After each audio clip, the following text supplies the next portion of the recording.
We're marching towards fascism under Biden. Jack Smith has subpoenaed every last retweet that someone has issued from Donald Trump in the year 2020. The only person more fascist than the Biden regime now is Nikki Haley, who thinks the government should identify every one of those individuals with an ID. That is not freedom. That is fascism. And she should come nowhere near the levers of power, let alone the White House.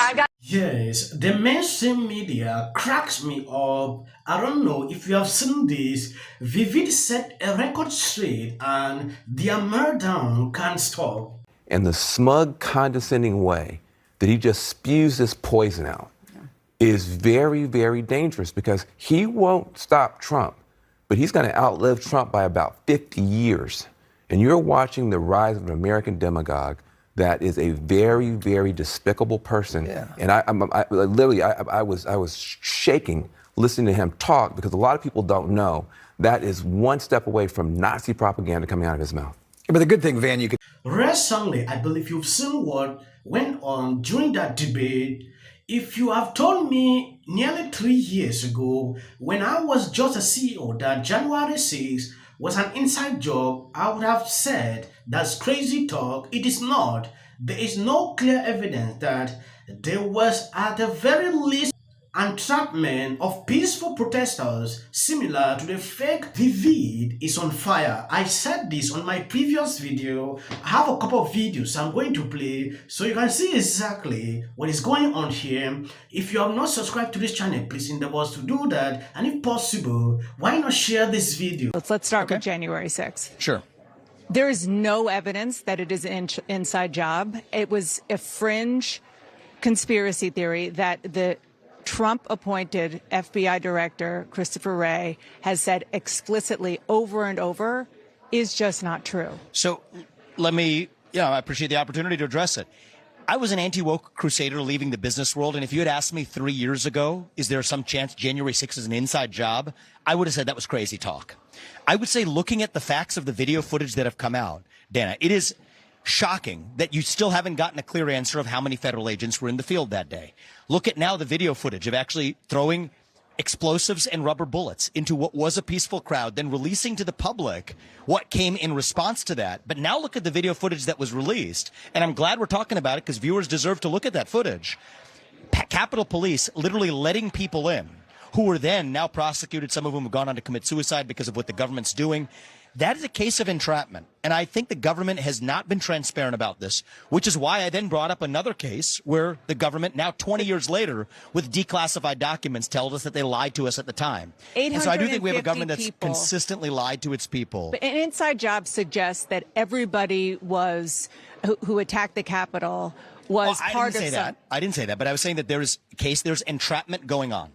There's entrapment going on, and this looks like a case of entrapment. And if you look at even over the last day. What do you mean by entrapment? Entrapment means that the police goaded people to do something otherwise than they otherwise wouldn't have done, and then they arrest them for actually doing it.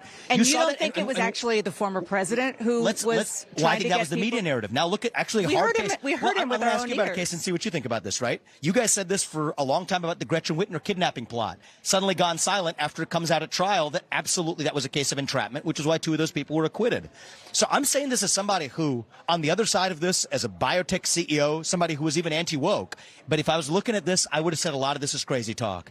But if you actually get into the details, I think it is startling how much the government has systematically lied. And I think it's both parties over the course of the last 25 years. But on the left used to be better at pointing this out and being skeptical of the government, but now it's the right. Which is the most aggressive, offensive attack on the U.S. Capitol and on democracy itself that we have seen in our lifetime and in many, many lifetimes. To say without evidence that it was an inside job. I'm not saying it without evidence. I think that what we're seeing now is the video footage that's come out. I was in a different place before a lot of that evidence came out, but you have to respond to the evidence. What is your response, or what is anybody else on CNN's response to the video footage that was released of Capitol Police literally just peacefully allowing people into the Capitol? What we know or shooting is that into peaceful crowds. 850 people have been convicted of crimes. But the reality is many of them were convicted before that information was released. And do you think that former President Trump has anything to do with this? No, because you're bringing up a really good point, and your audience and everybody deserves to know the truth about this. Normally, there's a rule in constitutional law. It's called the Brady Rule. You have to turn over exculpatory evidence to the other side. In this case, it wasn't turned over because the DOJ said Congress was sitting on it. Yes, one thing is getting me annoyed. I don't know if you have seen this. CNN will host two Republican presidential primary debate next month in Iowa and New Hampshire.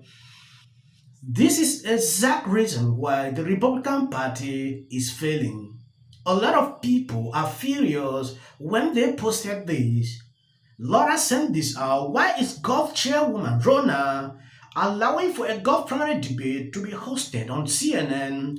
She's really such a dumb, let me not pronounce that. It honestly inexcusable. In person, she looks like a dumbfounded deer in the headlight on the highway in front of a fast-moving semi. She is so stupid. That is to tell you the level at which people are angry with this decision.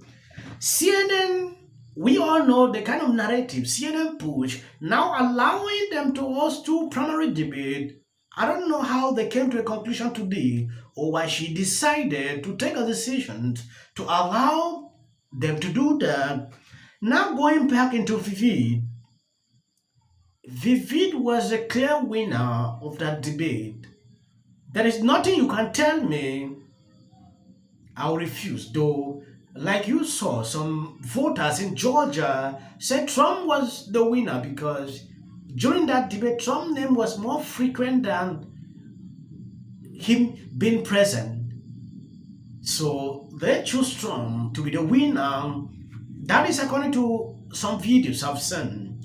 Vivid sent this out on Twitter. There is now clear evidence that there was at least the very least entrapment of peaceful protesters similar to the fake.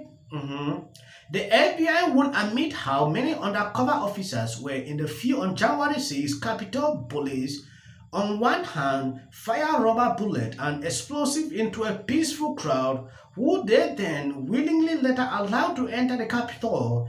That doesn't add up, and the actual evidence turns the proud narrative upside down. If the deep state is willing to manufacture and to take down its political opponent, they can do anything. Once you see it, you can't unsee it. Too bad for CNN. We will take the truth on January 6th mainstream.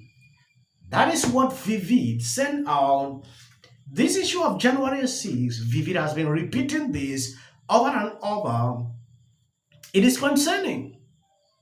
CNN trying to fact check him was, I didn't even see the need because there is nothing you can change in Vivid's mind when it pertains to this. They talked about a lot of things. He called out Nikki Haley, being a warmonger. We all know what Nikki Haley is advocating. We have seen that several times. If not of this debate, actually, I will not know where some of these people stand. Partaking to the issue of trans people, most of these Republicans actually failed because some pick up the same talking points with Democrats. What we disagree, but they don't see that as a problem. So they talked a lot, on diverse topics, which I don't want to really go deep into that. I just wanted to react on this so you can see exactly what is going on.